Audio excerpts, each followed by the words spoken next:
નર્વે દીક્ષાર્થીઓ પણ છે અને સંપ્રદાયના આગેવાનો પણ છે.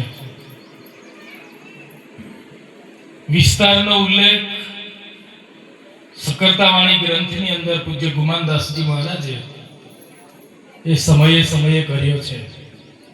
પરંતુ આજે શ્રી નરવેદ સાગર મહારાજ અને મહાન તપસ્વી રઘુરામ મહારાજજીની મૂર્તિ જે દાતાઓ તરફથી આપવામાં આવી છે એમને પણ ખૂબ ખૂબ ધન્યવાદ આપીએ છીએ. સાથે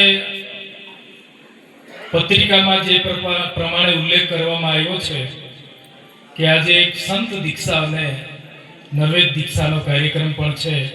અત્યારે પૂજ્ય સંતોના હસ્તે એમના કરકમલો દ્વારા આપણે એ કાર્યક્રમ સંપન્ન કરીશું. ત્યારબાદ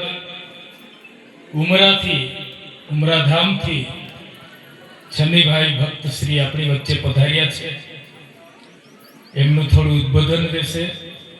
ત્યારબાદ સંત દીક્ષા અને નર્વેદ દીક્ષા